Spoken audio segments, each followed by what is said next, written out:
How's it going? Welcome to an episode of what do I call this show again?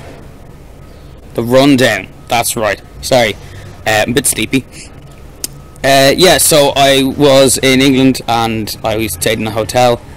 Went out of my way to get BT Sports, and the sport packages and channels were not working that day. More than likely was due to the thunderstorm the night before. That affected up a lot of stuff, but the result is I wasn't able to actually watch the fights. I had to try and get them on a phone with shitty quality because the internet and the Wi-Fi wasn't good enough to stream shit. So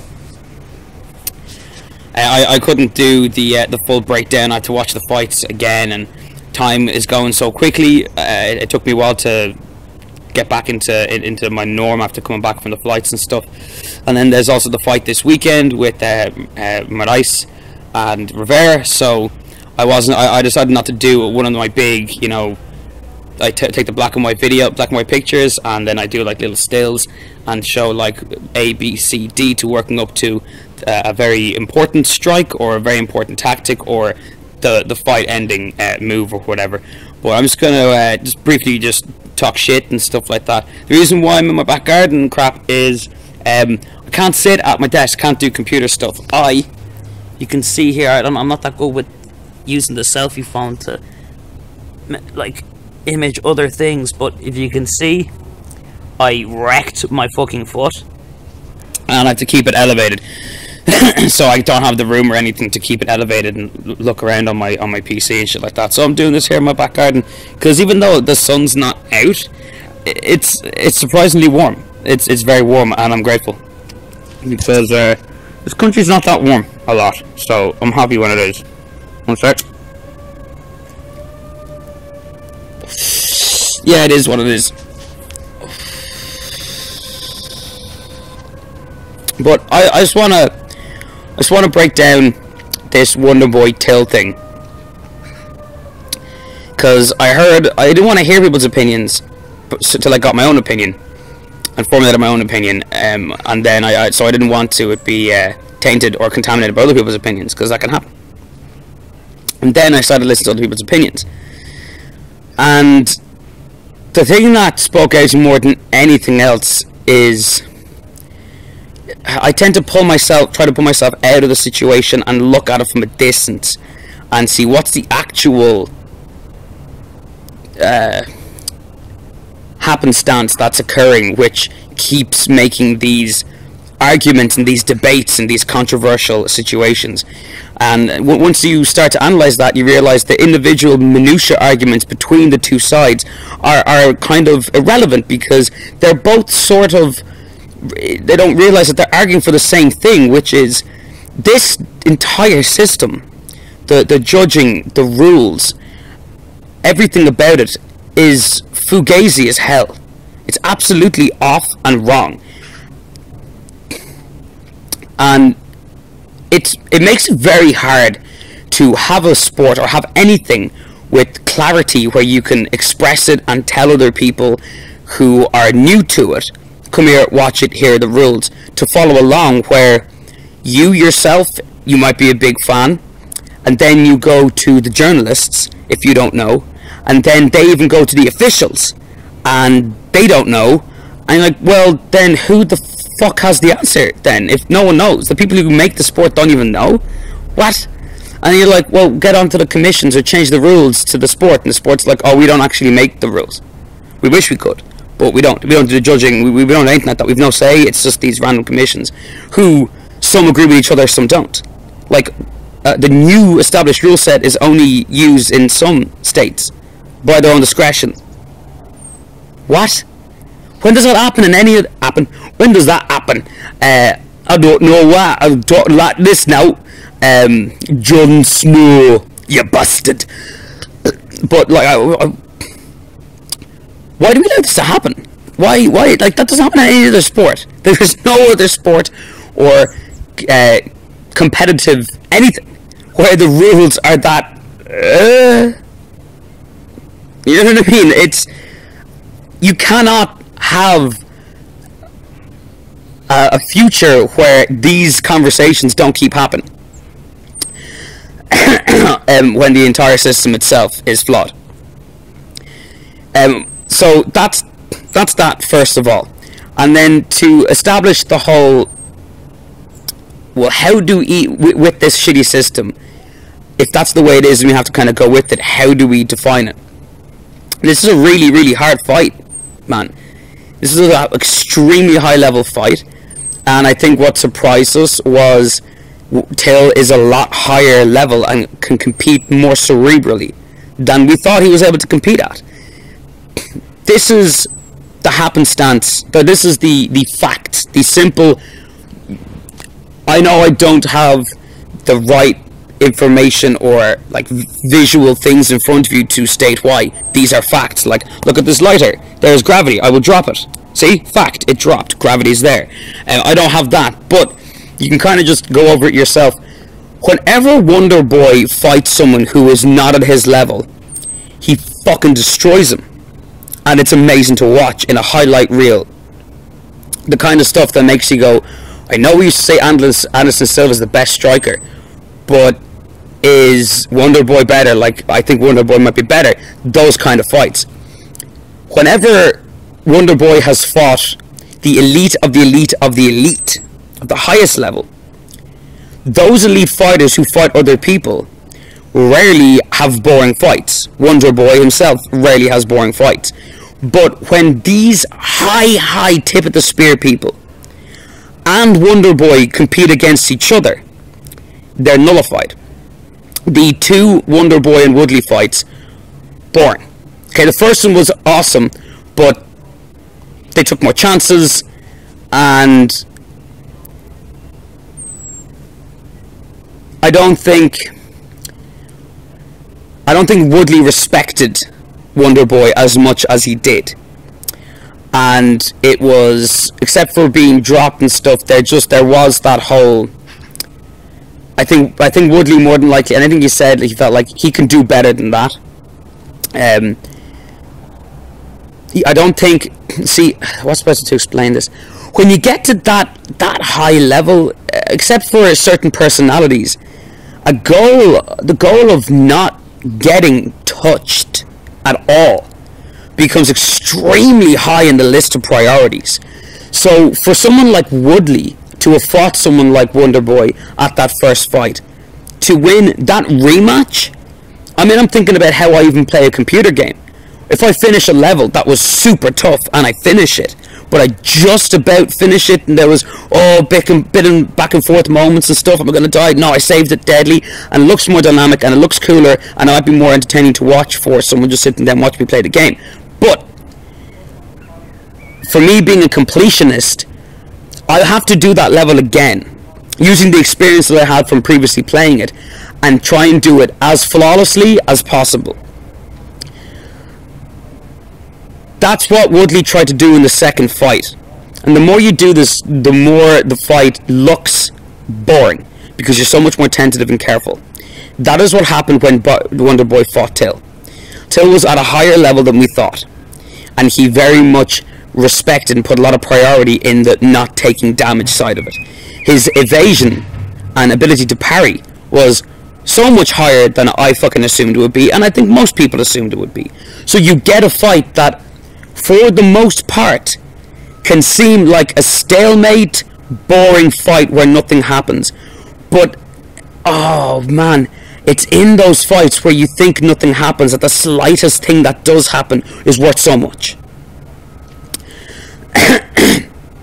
And there are positives from one side and positives from the other side, and I think they can negate each other.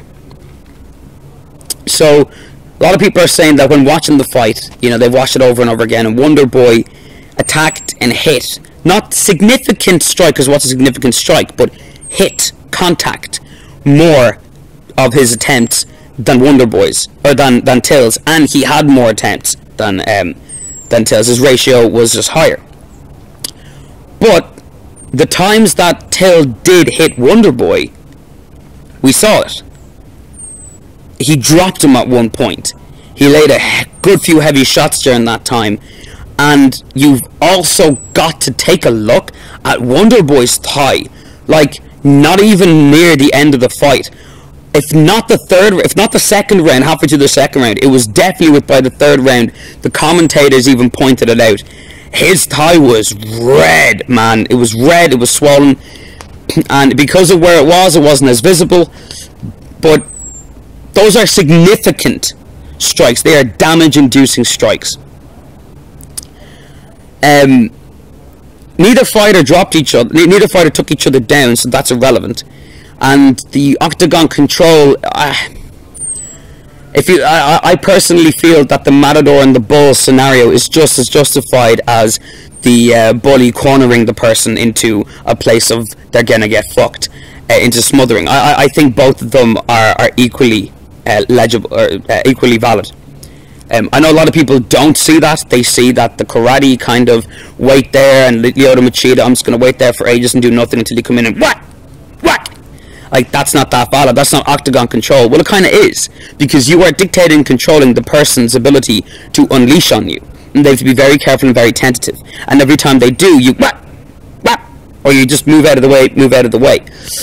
So I actually cancel each other out on that, because there's also the fact that even though that was happening, there were also moments where Till was moving forward, been able to get through that kind of quick shot and evasion, and it turned from an evasion kind of a defense to, oh feck, I just gotta run and do hop, skip and a turn away and run against the cage kind of thing for a second. That would be in Till's favour. But this was like this for the fight. It was back and forth like a motherfucker. Personally, I don't know the sport at a high enough cerebral level to be able to say definitively who I think won or who did win. I very much watch fights with my mates or myself or anyone, and when people say who do you got when the fight's already started and we're seeing the fight, especially in the later rounds if the fight hasn't ended yet, I will always say I think it's whatever, but there's a very good chance the judges will pick this person. I might think it's fighter A, but the judges will probably pick fighter B unless fighter A does something, and then either fighter A does do something, then fighter A wins, or they don't do something, fighter A loses. And then it's if fighter A does do that something and the judges still make them lose, that's when people go, oh, what the fuck, that's a robbery, it's a robbery. This wasn't a robbery. I pretty much put it down to the two of them equaled each other, cancel each other out so much that I have to look at this from a perspective of, if I'm a judge, and whatever way the system is, whether it's right or wrong, I'm a judge in the sport, and I don't know enough. I'm just not that good at judging, or as other people who watch the sport and are fans would expect me to be at it. And I'm watching these fights, and in between rounds I have my kind of individual score, but it's coming to the end, we got to tally everything up. I can't help but try and think back to the previous rounds to get better clarity for an overall result, and then I'm looking back and I'm like, fuck, all those rounds look really similar. All those rounds look really similar.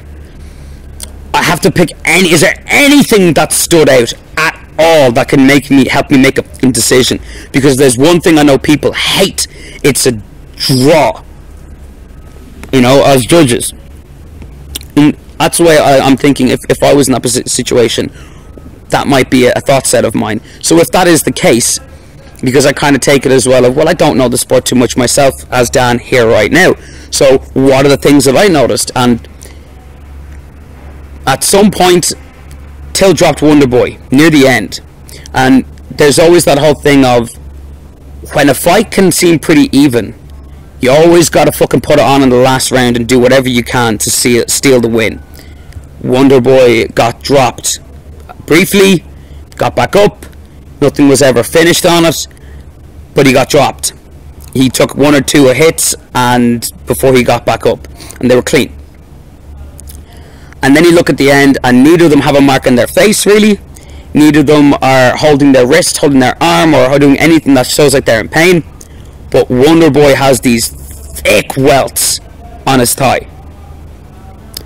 I would lean to Wonderboy, or I would lean to Till. If I was a judge, I would go, well, from what I can gather, if everything is Groundhog Day, except for these two things. I gotta give it to the person who created these two things. And then you gotta think of, right, now in the mindset of the person doing that, how do they justify that decision without saying, I don't know, I'm not really good at my job, so I just kind of guess the stuff that stood out. They can't say that, they can't justify that, and Bruce Buffer's not going to read that out. So they've got to think of, well, if the only thing we have is, we can all say Wonderboy won, or Wonderboy lost because of Till dropped him and the welts. If they're the things, they're the criteria we're saying that he won, and every other rounds and stuff was kind of even, we can't give, you know, 4 rounds even and 1 round to Till. That's not how we announce things. You just give them the decision. You just say, you know, 29-28, 29-28, 29-28, or whatever, and you just give them the decision. It is what it is. I know it's one of the most common phrases in the sport, but people gotta fucking understand that that's the fight business, man. That's business a lot of times as well. It is what it is. It's a tough sport.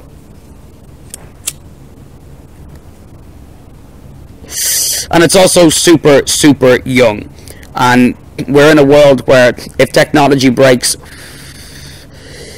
if mechanical things don't work or fail, pretty fucking quickly and sharpish that shit gets fixed, the new model gets brought out, to the point where our stuff isn't even breaking anymore. We're not even fed up or used to the new things, and already they're like, that thing you bought, you know, last year that we said was the best thing ever, it's a piece of shit, this is the future, you know. And it's like, phones are the best examples of that. Like, so when we're in a world like that, and that's the general census of what we see and how we see progress, and then we're jumped into this little small micro universe that is MMA, and we look at things and we complain at these obvious failures and obvious discrepancies, and nothing's really happening, and it's a slow glacial process. We don't understand it. We find it nuts, and we're like, this does not compute. But man, that's how it was when all these other sports first started.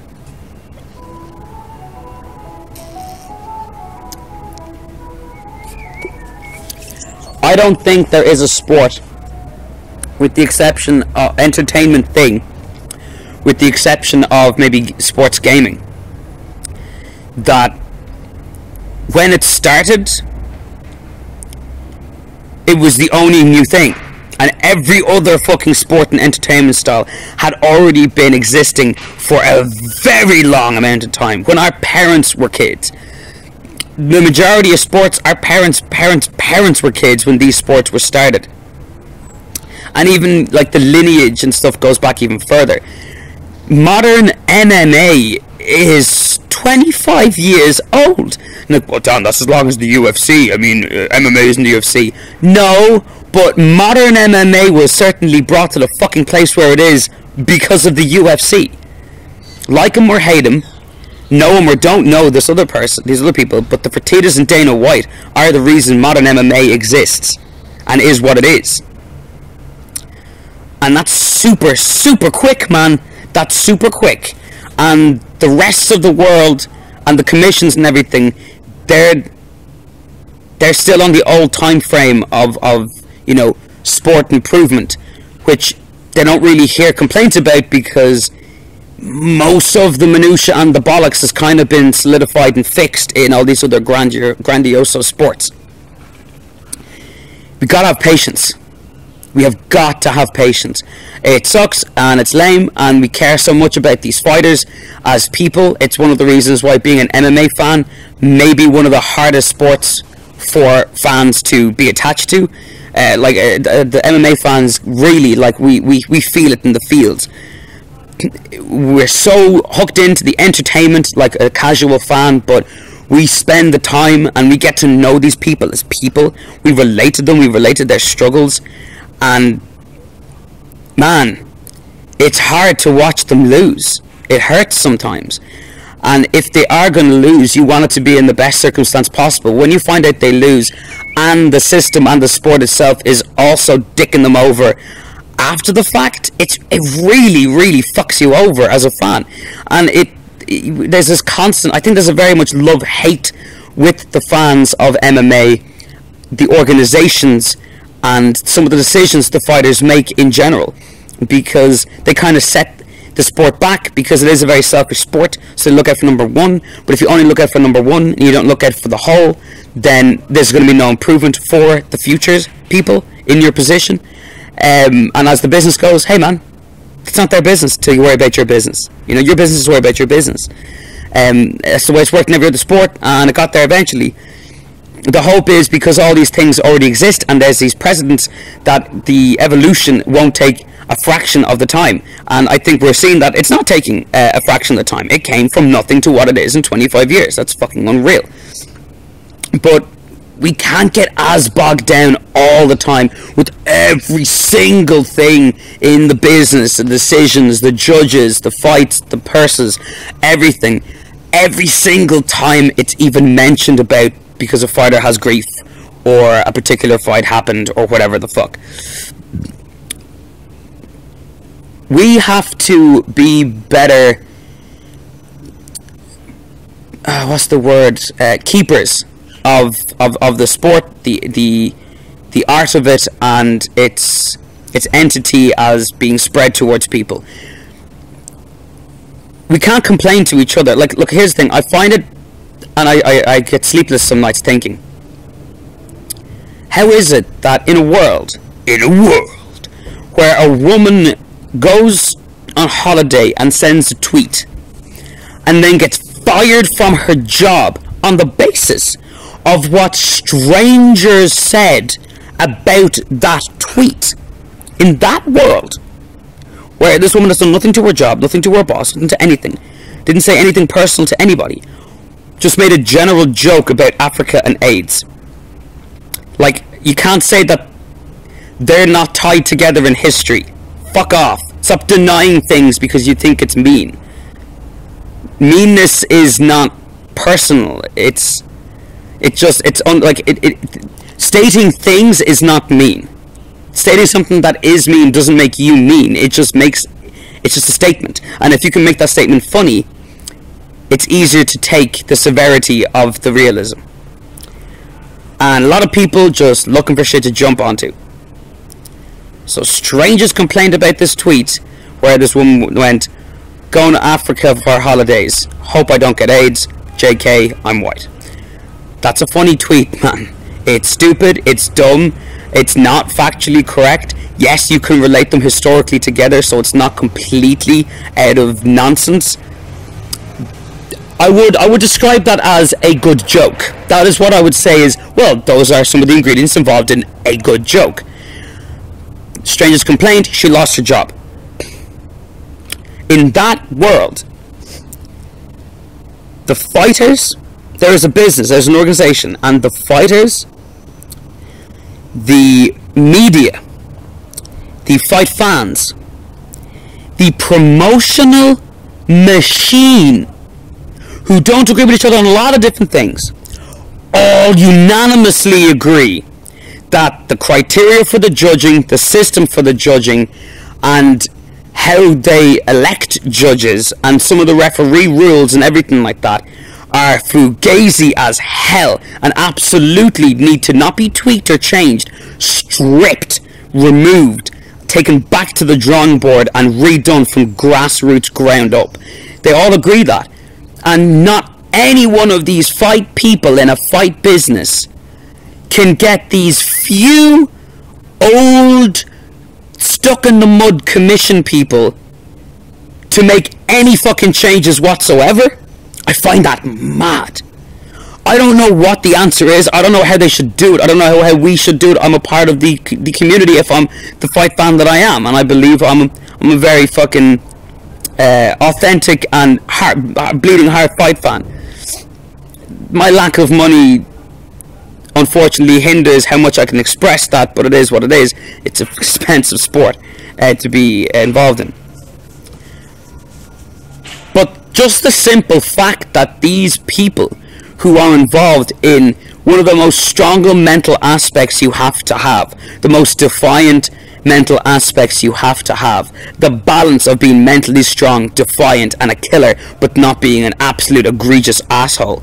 The promotional machine that can tell people who used to think it was bare knuckle bastard boxing is actually this beautiful, entertaining, high-octane sport of the most raw, competitive, physical competition between human people that has ever existed. They can do all of these things and can't get a few balding old men to, like, give over and shut up and just, like... We don't want them to make the rules. We're going to make the rules and just tick the box and just go, yeah, grand. Why? Because you don't know any better. We do. And it's for the safety of the fighters, safety of the business, and the pleasure of the fans all round. And all it's doing by you not just going yes and ticking the box, allowing us to continue growing the sport, is making everyone go, you're a dick.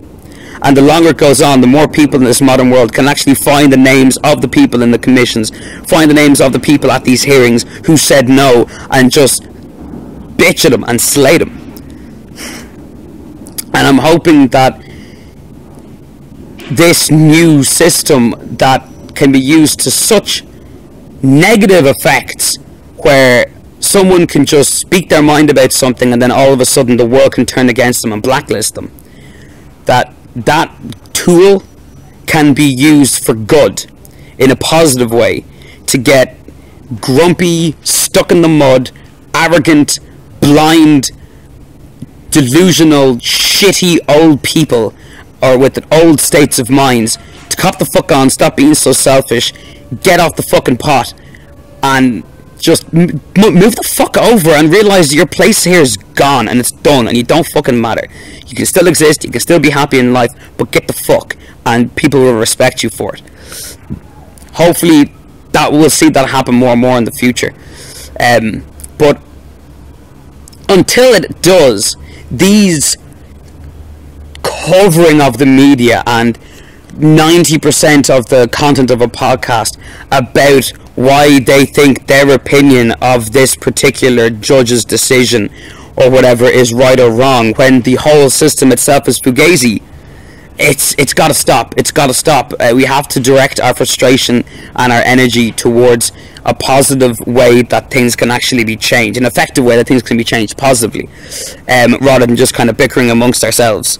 Because we're all on the same side here. We're all on the same side. We all love MMA. We all love it. It's a part of our lives in one aspect or another, and we just want it better. It's like when two parents bicker the shit out of how to raise their kid instead of sitting down, discussing, and try to find a happy medium that benefits the kid most of all.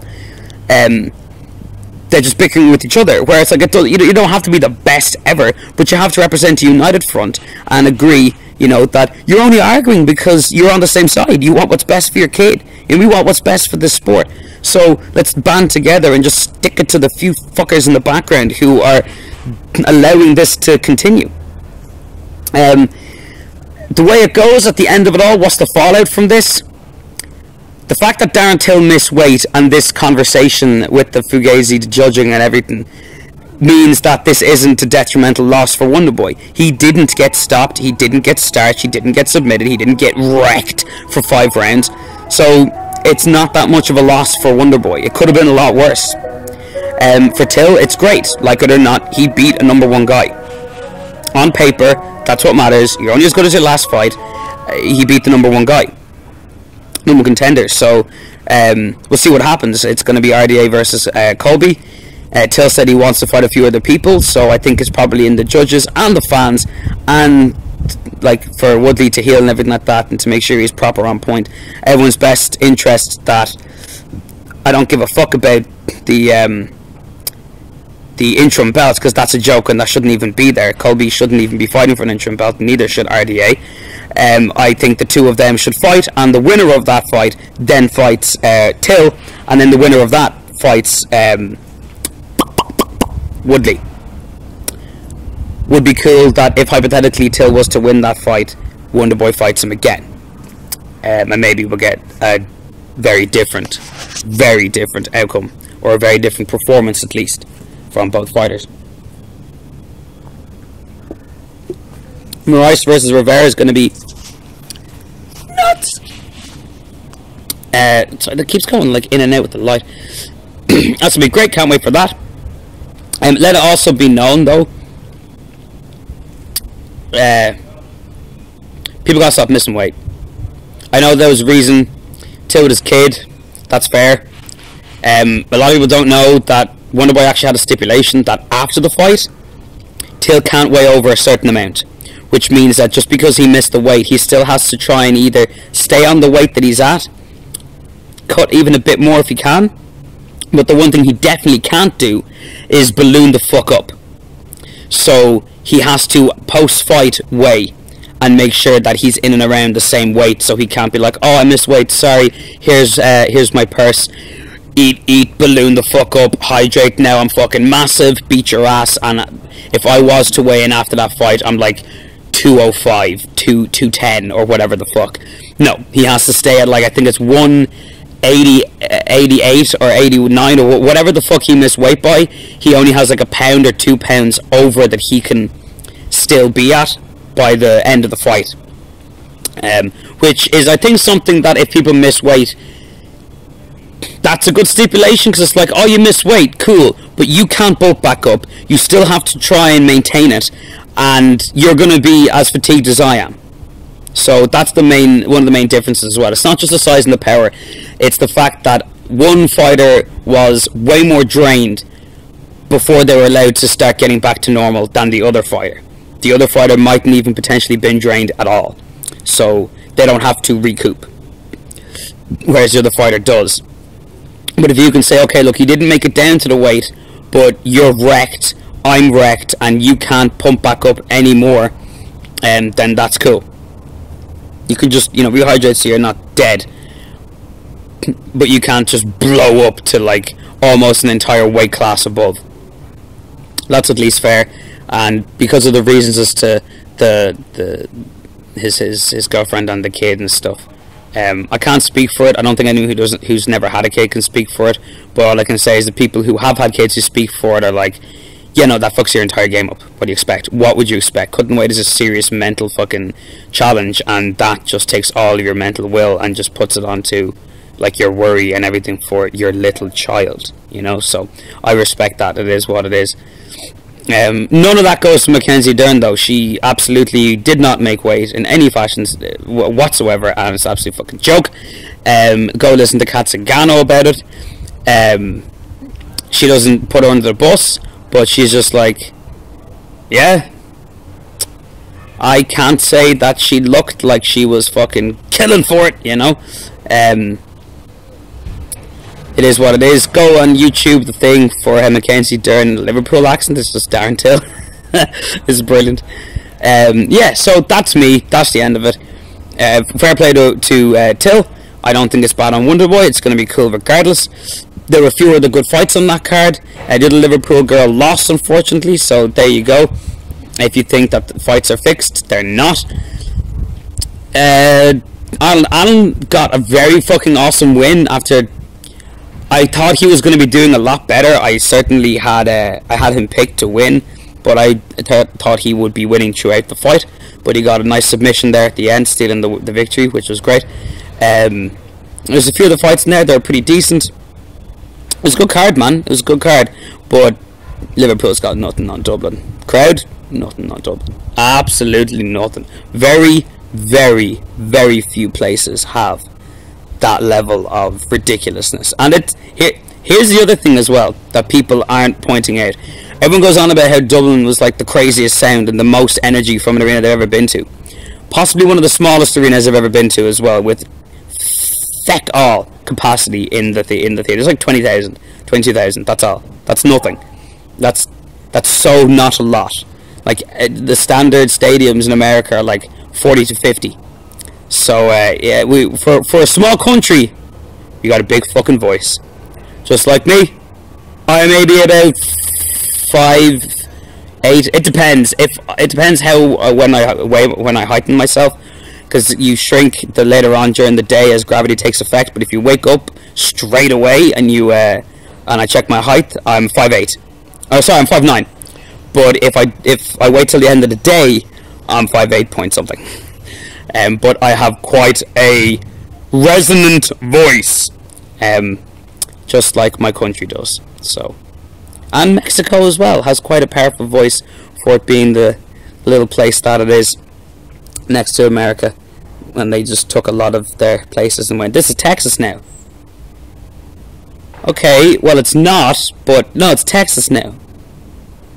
Arizona and Nevada, and okay, that's Mexico. No, it's not. See, there's a sign here. It says USA. Oh, see, okay, I guess. You know what I mean? But a strong voice for the little nations, and strong voice for the odd, obscure little sport that MMA is. It's undeniable now. Think about that as well. When we complain and when we give out, think about that. Like, people are in a room. A rugby player walks into a room. People go, "Oh shit, he's a rugby player." People are in a room. NFL dude walks in. NBA player walks in. Hey, cat, don't! Hey, don't go into that fucking house. Don't. Good girl, or boy, or cat thing. Enjoy the tall grass. Embrace the tiger in you. I don't know if that's according to cat, but the neighbours don't. There's no one in that house, so it's super tall grass, and cats just love hanging around there and just, you know, putting their tiger on, getting their tiger on. Yeah, but NFL player, everything, you know, NBA. I don't know what's the baseball. Major League, whatever the fuck. They walk into a room, people are like, oh shit, you know. Maybe there's even a tier, like a baseball player walking, people go, oh shit. Then an NBA player will walk in, and even the baseball player will be like, oh shit. And then an NFL, like fucking linebacker, quarterback will walk in, and both the NBA and the Major League will be like, oh shit, you know. Then a boxer walks in, and they go, oh shit.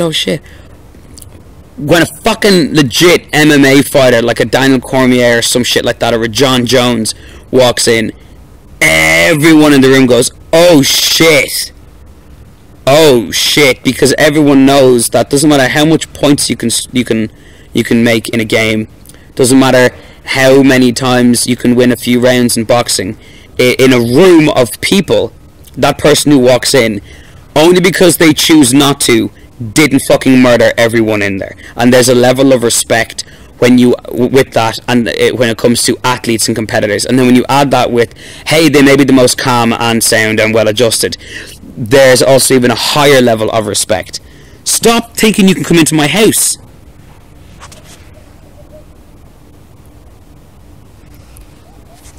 No, stop looking at my house. Stop it. Don't make me get up, my foot is wrecked. Why am I talking human to a cat? God damn it. I hate cats.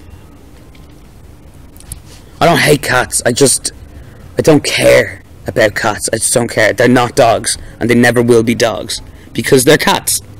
That's like, oh, this table would be great if it was a stool, but it's not a stool, and it never will be a stool. At least a table can be used to sit on. You can't sit on a cat. Yeah, man, it's a small sport, but it has huge resonance when it walks into a building. It's the silent guy in the suit with the big dick that doesn't have to say anything, but it walks in, people go, oh shit, I just have a feeling that guy is a huge dick. And all the girls are like, oh man, I have a feeling that guy he's just got a huge dick. That's MMA. That's you. Like, that's what you get when you're so weirdly niched, and only the most exceptionally odd and great people can actually have a career in it. I love it, and I love being a part of it, even as just a fan, as a person who makes videos and doesn't even get paid for it, and hopefully someday I will. And until then, I am Dan, the Mexican. This has been The Rundown. I wrecked my foot when I was in London from walking, apparently. Yeah, so that happened. Anyway, I'll be back with more videos. I don't think I'm still kind of wrecked. I've only been in hospital at the hospital recently. Went to London because everything was already booked, and I don't have the money, and I couldn't cancel it. Clearly wasn't too physically well. It's just from walking I banjaxed my foot, so I won't be doing a pre-video or anything like that for my